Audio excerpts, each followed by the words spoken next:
Beritahu pada dirimu sendiri, aku mau jadi orang apa terserah asal halal dan sah, tapi yang pasti satu hal ini nggak bisa ditawar lagi. Tuhan mau saya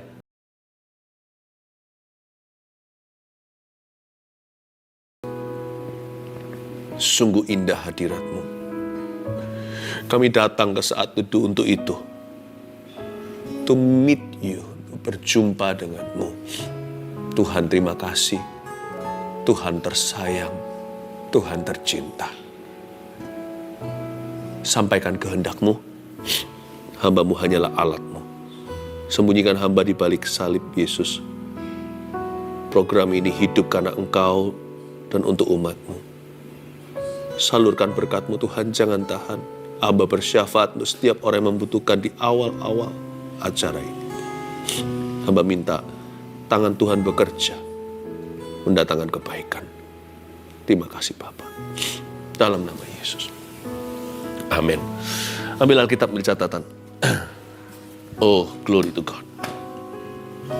Glory to God. Shalom semuanya. Catat ini sebagai renungan kita hari ini. Apapun visi hidupmu, lakukan ini. Buka Alkitab bersama dengan saya di Mika pasal 6 ayat 6 sampai 8.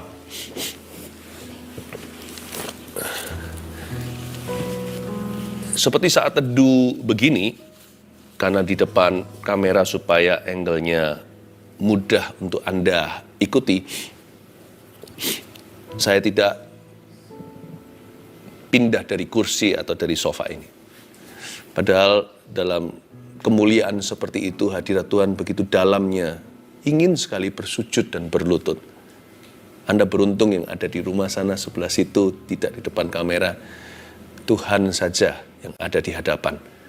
Anda mau menyembah kayak saat teduh begini, mau bersujud berlutut, silahkan loh ya. Kalau saya sih akali dengan cara begini. Anda kalau mau niru nggak apa-apa, kalau nggak bisa bersujud di mana, mungkin lagi di mobil asal bukan pengemudinya, Anda penumpangnya. Saya biasanya kalau mau bersujud berlutut nggak menemukan tempat atau kesempatan, saya bisa menunduk seperti ini dengan tangan saya begitu. Atau saya bisa seperti ini taruh di dada dan begini. Bahasa tubuh aja. Inginnya rendah di depan Tuhan. Rendah serendah-rendah mungkin, rasanya tanah itu menarik sekali lantai di bawah saya. Rasanya kepingin kita itu tersungkur. Perasaan itu waktu worship menyembah. This year, let's be humble ya. Mari kita rendah hati serendah-rendahnya. Dan kita cari kehendak Allah. Nah, judul hari ini yang saya berikan, apapun visi hidupmu, lakukan ini. Visi kita bisa beda-beda. Visi setiap keluarga, setiap individu, visimu dan visiku nggak sama. Asal semua dalam Tuhan sih. Visi company, visi perusahaan kita juga beda-beda. Visi gereja juga saling melengkapi. Tapi apapun visi kita, satu hal so pasti. Kehendak Tuhan bukan misteri. Apapun visi hidupmu, please lakukan ini. Jadi ini firman for you and me. Untuk kita semua tanpa kecuali. Besar, kecil, tua, muda, kaya, miskin, pria, wanita. Ini berlaku untuk kita semuanya. Mika pasal yang ke-6 ayat 6 sampai 8 kita baca seluruhnya. Dengan apakah aku akan pergi menghadap Tuhan dan tunduk menyembah kepada Allah yang maha tinggi di tempat tinggi? Akan pergikah aku menghadap Dia dengan korban bakaran, dengan anak lembu berumur setahun? Berkenankah Tuhan kepada ribuan domba jantan? Kepada puluhan ribu curahan minyak? Akan kupersembahkankah anak sulungku karena pelanggaranku? Dan buah kandunganku karena dosaku sendiri? Baca ayat 8 bersama dengan saya, sekalipun saya nggak bisa mendengarkan, Roh Kudus mendengarkanmu. Ayat 8 sama-sama ya, 1, 2, 3. Hai manusia, telah diberitahukan kepadamu apa yang baik. Dan apakah yang dituntut Tuhan daripadamu? Selain berlaku adil, mencintai kesetiaan, dan hidup dengan rendah hati di hadapan Allahmu. Mika adalah seorang country prophet atau seorang nabi di Perjanjian Lama, berasal dari pedesaan yang bernama Moreshet. Nggak usah dicatat, itu Mika pasal 1 ada tulisannya kok, dia dari mana. Moreshet itu hari ini di daerah Gaza. Gaza yang tidak aman itu terjadi huru-hara.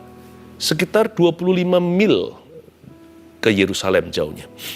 Dan pelayanan Mika, dia hidup di waktu hampir 1000 tahun sebelum Yesus Kristus lahir. Persisnya 800 tahun sebelum Masehi. Mika ini diangkat, diurapi dengan nubuatan-nubuatan dan firman. Untuk mengajarkan kepada umat Israel untuk kembali pada Tuhan. Atau lebih tepatnya, apapun visi mereka, mereka harus hidup melakukan ini. Melakukan apa?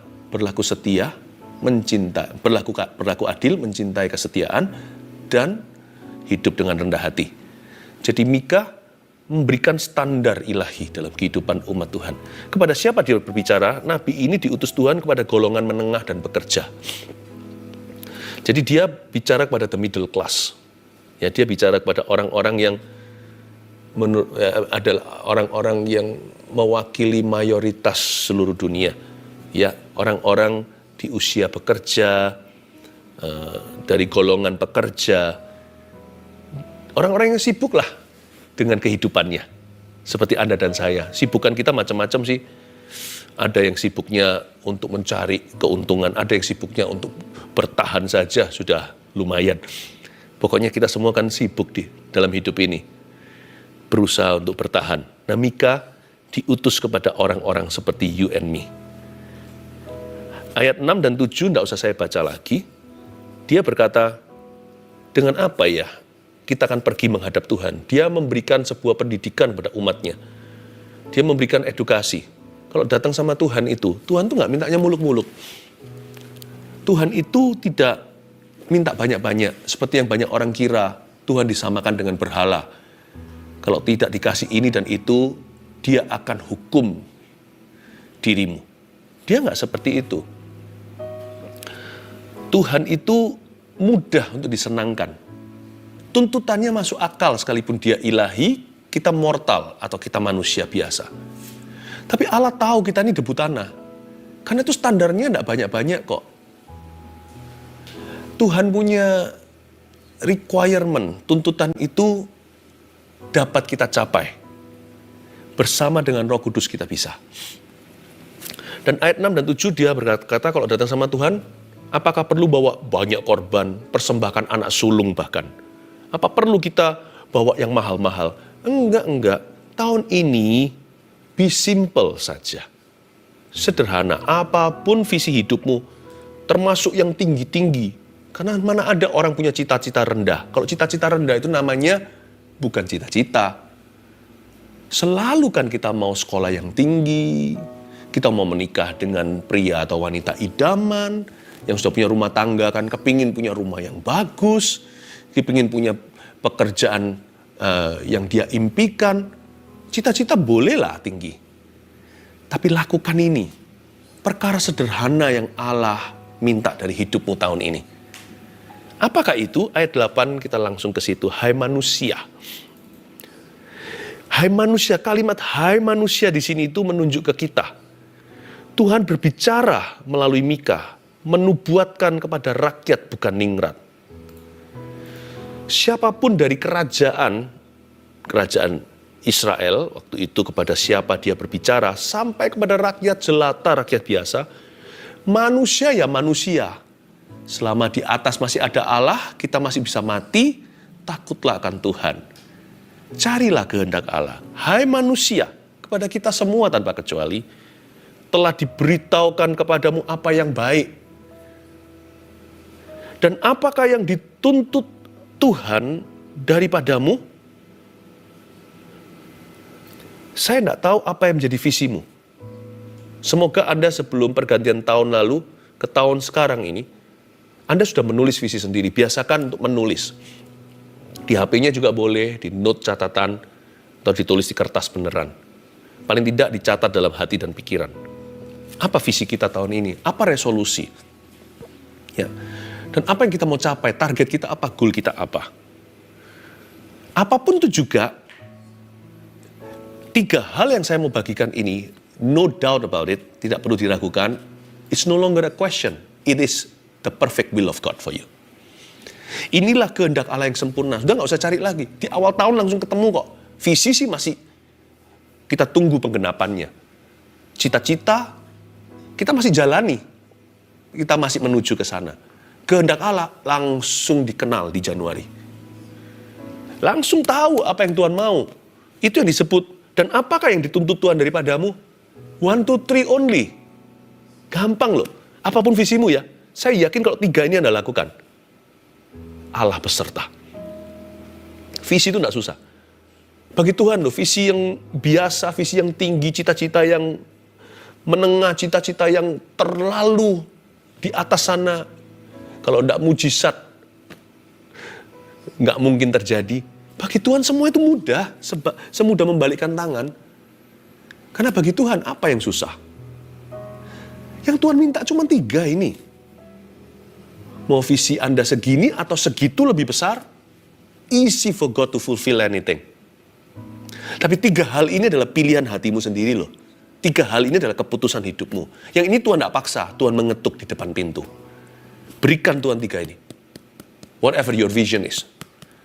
Apapun goalmu, berikan yang 1 ini.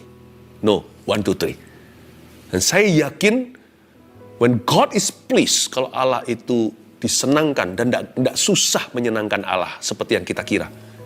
Dia cuma minta 3. Manusia aja permintaannya banyak. Kalau kita bisa berikan 3 ini saja kita perhatikan, niscaya Allah ada di jalanmu. Kemanapun tidak susah. Meskipun banyak kesusahan di hidup ini, Allah beserta. Apakah 3 hal itu? Sekali lagi, dan apakah yang dituntut Tuhan daripadamu selain 1, berlaku adil. Tulis itu dulu, berlaku adil. Gini ya, mau profesinya apa kek, mau kondisi situasinya gimana, oke-oke saja, dalam masalah, berkelimpahan, dililit hutang, sehat atau sedang sakit, whatever condition or circumstance you're in, dalam kondisi sikon apapun Anda sekarang, praktekkan yang 1 ini, berlakulah adil terhadap orang lain. Berlaku adil ini bukan berarti kita disuruh jadi hakim, jaksa. Berlaku adil dalam perkara sehari-hari dan perkara sederhana. Apapun juga yang Anda kerjakan dan lakukan, dimanapun Anda ditempatkan, selalu pikirkan orang lain punya kepentingan. Jangan hanya kepentinganmu sendiri. Ini yang Tuhan mau. Kalau kita bisa kasih yang 1 ini, apa yang susah untuk Tuhan berikan pada kita? Berlaku adil itu begini loh. Do unto others what you want others to do unto you. Lakukan pada orang lain sebagaimana Anda sendiri ingin diperlakukan. Selalu memikirkan, kalau aku begini, efeknya apa terhadap orang itu? Jangan jadi orang yang cuek dan acuh tak acuh. Karena Tuhan mau kita tidak hidup egois lagi. Tuhan telah membeli kita dengan harga yang mahal di kayu salib. Itu bukan supaya kita masuk surga saja. Itu destinasinya. Tapi supaya kita menjadi seperti Kristus. Waktu saya pergantian tahun, di hari-hari saya banyak berdoa, dan sekarang juga saya sedang puasa. Ya, saya puasa setiap hari, tidak total berhari-hari, tapi setiap hari ada waktu bukanya. Saya minta sama Tuhan kepekaan. Saya minta kepekaan terhadap orang lain. Karena Yesus tinggal di dalam diri saya, Tuhan pasti peduli. Karena siapa yang tinggal di dalam tubuh saya ini adalah anak Allah yang hidup. Dan dia gak pernah hidup bagi diri sendiri, karena begitu besar kasih Bapa, kasih Allah kepada dunia. Dia dikorbankan. Saya hidup bersama dengan seorang yang berkorban. Pribadi itu namanya Yesus yang jadi korban untuk Anda dan saya. Untuk engkau dan aku. Sifatnya melekat. Jadi mau gak mau, kita harus menjadi serupa dengan Kristus. Di hari-hari ketika saya berdoa sebelum pergantian tahun itu, di salah satu mimpi, saya seorang pemimpi, saya sering dapat mimpi dari Tuhan. Dan dalam salah satu mimpi itu, saya bertemu dengan seseorang, saya tidak tahu siapa, saya tidak ingat, tapi orang itu memberitahu pada saya, yang paling penting adalah menjadi seperti Kristus. Kan hari-hari itu saya sedang sembahyang cari wajah Tuhan, visi apa untuk tahun depan, yaitu tahun ini tentunya. Ada goal-goal yang harus saya buat, target-target. Dan Tuhan mengingatkan saya melalui sebuah mimpi sederhana. Saya diberikan nasihat. Lihat suatu adegan dalam tidur saya. Ada seorang memberitahu kepada saya, yang paling penting itu adalah menjadi seperti Yesus. Menjadi seperti Kristus. Iya ya. Itu benteng-bentengan poros kehendak Allah. Itulah bentengnya. Apapun juga itu semua adalah carangnya, target goal visi Anda. Menjadi seperti Kristus. Itu berarti juga berlaku adil. Pikirkan orang lain seperti apa. Pikirkan kepentingan mereka. Jangan lakukan sesuatu yang Anda tahu sengaja bisa merugikan orang lain. Bagi seorang pengusaha, nasihat praktisnya begini. Namanya di dunia profit ya harus make profit. Kalau Anda bekerja kali ini, nggak berarti pekerjaan Anda menjadi amal sosial.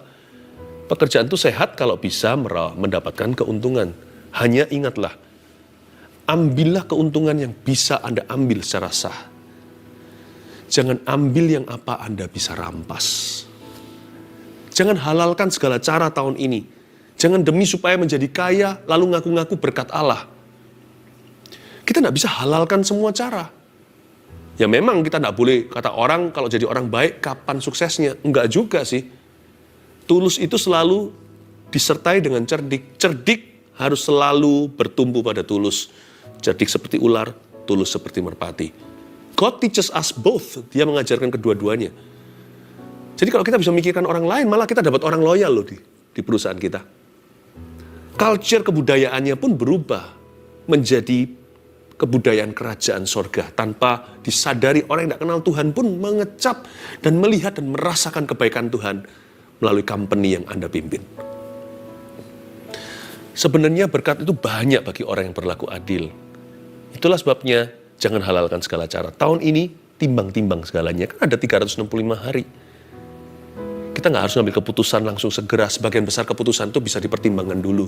Selalu ada metode yang lebih baik. Selalu pikirkan apakah ini cara satu-satunya. Ambil yang bisa Anda ambil, bukan ambil apa yang Anda bisa rampas. Berlakulah adil. Always be fair to others. Selalu adil sama orang lain. Lihat nanti ya, teman Anda banyak, koneksi pun terbuka. Lihat nanti, hidup Anda ketika jadi berkat, give it will come back to you. Memberi berkat itu berarti juga akhirnya kita diberkati. Ya kadang-kadang bisa saja bertepuk sebelah tangan, I know. Tapi Tuhan selalu gantikan. Aku baik sama orang itu jahatin aku. Tapi nggak semua orang kan jahatin Anda. Akan ada orang-orang dari Tuhan yang membalas budimu. Berlakulah adil. And I assure you that God shall bless you. Ini bukan prosperity, kemakmuran. Ini hubungan. Sama Tuhan kalau kita mau berhubungan ya begini caranya. Tuhan tidak suka sama orang yang curang. Yang kedua, dan apakah yang dituntut Tuhan daripadamu selain berlaku adil? Kedua, mencintai kesetiaan. To do justly bahasa Inggrisnya, to love mercy. I love this, mencintai kesetiaan, saling melengkapi kalau sama bahasa Inggrisnya, to love mercy, artinya mencintai belas kasihan. Beritahu pada dirimu sendiri, aku mau jadi orang apa terserah asal halal dan sah, tapi yang pasti satu hal ini gak bisa ditawar lagi. Tuhan mau saya mencintai mercy. Tuhan mau saya jadi orang yang murah hati, mudah mengampuni. Ayo minta hati kayak gitu sama Tuhan Yesus. Selain itu, bahasa Indonesianya melengkapi, mencintai kesetiaan itu kan bukan mercy doang. Kesetiaan itu faithfulness. Kita harus tekun dan gak boleh pelin-pelan. Udahlah gak usah muluk-muluk. Tahun ini selesaikan apa yang Anda ambil kalau kita makan di buffet, makan sepuasnya. Jangan ambil seperti gak ada esok hari. Kan tempat itu gak hilang selama belum tutup restoran. Anda bisa kembali lagi ambil second serving. Ambil lagi porsi berikutnya. Ambil seenaknya bukan hanya seperlunya. Asal dihabiskan. Tuhan suka orang yang menghabiskan. Tuhan suka orang yang menyelesaikan apa yang dia mulai. Udah gak usah muluk-muluk, follow up. Follow up dirimu sendiri. Apa yang belum selesai tahun lalu, selesaikan tahun ini. Apa yang Anda mulai nanti ya di bulan ini, selesaikan bulan-bulan ke depan. Mencintai kesetiaan itu berarti orang yang bisa follow up. Orang yang gak pelin-pelan. Jadi saya selalu beritahu pada diri sendiri, aku gak usah muluk-muluk sih. Saya gak usah muluk-muluk. Visi yang dari Tuhan itu gak selalu ditambahkan setiap tahun. temanya bisa berubah-ubah, bertambah-tambah. Setiap tahun kan ada topiknya, rasanya seperti tahun ini kayak gimana gitu DNA-nya. Tahun 2020 orang bilang di warna corona, tidak bagi kami, di warna buah bagi kita. Saat Teduh ini lahir juga kan. Thank God for such a season. Tapi kita harus berdoa sih untuk orang-orang yang kena COVID-19 hari-hari ini supaya menurun, supaya sembuh merekanya, tapi supaya wabah ini cepat berlalu ya, pandemi, dan kita doakan supaya, saya percaya kuasa doa. Somehow, I don't know how, but I know when we pray something happens. Waktu kita berdoa sesuatu terjadi. Mencintai kesetiaan. Tolong di follow up. Bagi saya, kalau gereja yang saya gembalakan, yang saya pimpin, berlanjut tahun 2021, di mana sekarang live-nya ini, hingga tahun 2030, 9 tahun dari sekarang, kami percaya akan ada 300 gereja yang vibrant. Gereja yang menggembalakan akan berdiri melalui visi kami. Tinggal continue. Do it better this year. Lakukan lebih baik lagi apapun visimu. Cintai keadilan. Follow up janjimu. Jadilah orang yang bisa dipegang kata-katanya. When you say something, waktu kita ngomong sesuatu, lakukan itu. Kecuali yang salah, cabutlah itu. Kalau kita ngomong sesuatu yang salah ya jangan di follow up, tapi harus bertobat. Nah, saya rasa nanti next saat teduh ini saya akan bicara tentang lidah saja. I'll talk about the tongue, kuasa perkataan. Kita semua banyak salah di area ini termasuk saya. Tapi I know when we learn it from the word of God, kita belajar dari firman Tuhan akan jadi kuasa. Tapi nanti ya, next saat teduh ini. Yang sekarang mencintai kesetiaan dulu. Apa yang Anda katakan, selesaikan, lakukan, follow up. Tuhan mau Anda bertanggung jawab dengan janjimu. Tuhan mau Anda menjadi orang yang menggenapi komitmen sendiri. Kalau Anda komit dengan sesuatu, komit, jangan bosenan. Bosen pun jalankan. Kalau Anda komit sesuatu, sempurnakan. Tuhan berkata gini loh sama kita sekarang di saat teduh ini. I will be with your commitment. Selama komitmenmu itu didukung oleh firman Tuhan, ada di dalam firman Allah, tidak melanggar firman-Nya. Apa yang baik dan benar. Allah akan berada di dalam komitmenmu untuk menyelesaikannya. My God, His name is the finisher. Dia bukan the punisher. Dia bukan orang yang suka menghukum. Allahku adalah Allah yang menyelesaikan. Dia adalah the author and the perfecter of faith. Dia adalah penulis imanku. Dia juga adalah penyempurna imanku. Dia ada dalam komitmenku sebagai ayah, sebagai suami, sebagai pastor, gembala, to many, sebagai seorang penginjil, sebagai seorang hamba Tuhan. He is in my commitments, he is in your commitments too. Dia berada dalam komitmen Anda. Yang ketiga, yang terakhir. Berlaku adil, lalu mencintai kesetiaan, dan hidup dengan rendah hati di hadapan Allahmu. Ketiga, hidup dengan rendah hati. Wow. Hidup dengan rendah hati itu gimana ya? Kalau kita hanya rendah hati sekali itu lebih mudah, tapi ini suruh hidup rendah hati loh. Ini bukan hanya rendah hati, ini hidup rendah hati. Hidup dengan rendah hati itu berarti terus rendah hati. Gini loh, menunduk begini terus bukan berarti dalam postur menyembah, maksudnya itu jadi gaya hidup kita. Orang itu bisa rendah hati awal-awal, sampai dia berkuasa, sampai dia tenar, sampai banyak pengikutnya. Biasanya lebih gampang mana? Ngurus orang baru atau orang lama? Kadang-kadang lebih susah orang lama loh, mulai keluar attitude-nya. Dalam segala organisasi, pekerjaan, or whatever it is, apapun itu juga, kalau sama orang lama, kalau tidak diperbaharui hatinya, akan susah nantinya. Kenapa? Karena ketika ada kesombongan dan keangkuhan, mulai ada sikap hati yang salah, mulai ada attitude problem. Saya bersyukur dengan orang-orang yang ada. Saya bersaksi di depan Anda, bahkan tim saat teduh ini orang-orang lama. Tetapi mereka bersama dengan kami punya komitmen untuk saling mengingatkan, always keep humble. Selalu rendah hati. Menjadi rendah hati itu adalah sebuah komitmen terus-menerus. Dan apa itu rendah hati? Ya, rendah hati itu gini, kira-kira gini. Coba saya gambarkan rendah hati itu apa? Rendah hati itu apakah perasaan? Jangan-jangan nanti kita salah ngerti rendah hati dengan minder. Rendah hati itu bukan perasaan tidak percaya diri. Rendah hati itu lebih tepatnya punya ruang untuk orang lain. Orang yang rendah hati itu memberi ruang dalam hidupnya untuk perhatikan orang lain juga. Jadi nggak melulu bicara tentang dirinya. Kalau kita melulu bicara tentang diri kita, keluarga kita, atau orang, atau hanya pencapaian kita, apa yang kita punya, lama-lama kita mau rendah hati pun susah. Karena kita mendongkrak diri sendiri, lidah ini membuat kita sombong. Itulah sebabnya kalau Anda bertanya, how are you? Apa kabar? Apa kabar dirimu? Dengarkan sungguhan kabar mereka gimana. Jangan melulu bicara tentang diri sendiri, kasih ruang untuk orang lain. Dan juga rendah hati itu kira-kira begini. Saya juga harus belajar, kita semua harus belajar. Nggak ada di antara kita yang sudah cukup rendah. Makanya kita masih terus perlu merendahkan diri. Makanya hidup dengan rendah hati itu ada up and down-nya. Tapi ada komitmen untuk melawan arus. Karena gravitasi kesombongan itu ke atas. Gravitasi bumi ini ke bawah kan. Kalau kita dari lantai berapa lompat, jangan loh ya. Kalau kita nggak hati-hati ya pasti jatuh. Tapi kalau jatuhnya rohani itu ke atas soalnya. Gravitasinya itu kesedot ke atas. Lebih gampang sombong, ke bawah itu lawan arus. Sama dengan orang lebih gampang secara fisik jatuh ke bawah dan mati meninggal dunia pecah kepala daripada orang terbang. Nggak gampang. Pemain basket itu bisa begitu latihan. Itu pun hanya berapa detik doang, dia bisa slam dunk. Karena kita nggak jaga, kita nggak lawan, rendah hati don't come naturally, tidak akan datang secara alami. Kita lebih condong untuk disedot ke atas dan sombong semua. Itulah sebabnya di sini dikatakan, aku mau kamu hidup dengan rendah hati.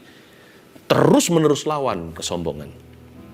Jadi kita belajar begini ya, kalau itu adalah pencapaian kita, atau sesuatu yang kita banggakan, always speak down about yourself. Ini saya juga mau komitmen lebih soal begini-beginian. Always speak down. Kalau semuanya orang berkata bagaimana, kita berkata, ya itu semua karena Tuhan sih. Tapi ya nggak usah, karena Tuhan tapi kita menikmati pujian. Juga enggak, itu munafik namanya. Mungkin kadang-kadang kita kalau nggak sesuatu yang sifatnya prinsip-prinsip banget, tapi orang mengeluh-elukan, Anda bisa siram aja air dingin supaya jangan panas di dada. Keangkuhan ada. Bisa aja bilang, tapi enggak kok, itu kebetulan kok. Enggak, rasanya bukan sih. Aku bukan yang paling banyak pengikutnya. Rasanya enggak lah, masa itu kalau bukan aku juga mungkin orang lain temukan idenya. Kalau itu tentang dirimu, cepat speak down. Turunkan diri sendiri, turunkan tahta. Kenapa? Kalau kita rendah hati, Tuhan bisa tambahi, lain kali Tuhan angkat lagi. Tapi kalau kita sudah sampai, ya sudah situlah notok maksimal pencapaian kita. Tapi kalau itu orang lain yang punya pencapaian, sesuatu yang patut dibanggakan, Anda harus sirami. Oh iya, enggak loh. Idemu itu enggak biasa loh. Aku rasa memang Tuhan kasih kamu pikiran yang brilian. Enggak, itu enggak kebetulan. Enggak bisa sembarang orang terus pikirkan tiba-tiba ide begituan, enggak bisa. Atau, enggak, Tuhan itu tambahkan ya, kamu, kalau itu kita lebih tua, kita bisa kasih nasihat, jangan kita beritahu. Tapi kamu terus jaga hati ya. Jangan sampai sombong, karena Tuhan mau tambahkan pengaruh, tambahkan pengikut kepadamu. Tapi kalau orang lain, ikuti dalam eluan itu, bukan mengeluhkan manusia, tapi encouraging atau mendorong mereka. Tapi kalau dirimu, enggak lah, itu kebetulan lah. Kalau kita bisa begitu ya, hidup dengan rendah hati itu Tuhan itu paling senang. Lihat nanti, bukan hanya itu, efek sampingnya banyak kawan. Banyak orang yang senang favor demi favor datang. Sungguhan, mana-mana orang mau upgrade Anda. Saya nggak bicara soal fasilitas. Saya bicara orang-orang itu berniat untuk membuatmu naik lagi. Itu dia. Apapun visi Anda, lakukan ketiga hal ini. Apa aja? 1, berlaku adil. 2, mencintai kesetiaan. 3, hidup dengan rendah hati. Are you ready to walk with God more and more this year? Untuk berjalan dengan Tuhan tahun ini? Haleluya. Mari kita angkat tangan. Gembala yang baik memberkatimu dan visi hidupmu. Dan apa yang Tuhan tuntut dari kita, bukankah Tuhan sudah memberitahukan yang baik? Hal-hal yang Tuhan inginkan itu, aku yakin dan percaya Tuhan mengurapi kita semua dan jemaat tercinta untuk bisa melakukan kehendak Allah. Bawalah damai sejahtera dalam hidupmu dan keluargamu. Dalam nama Allah Bapa, Putra, Roh Kudus. Dalam nama Yesus. Amin.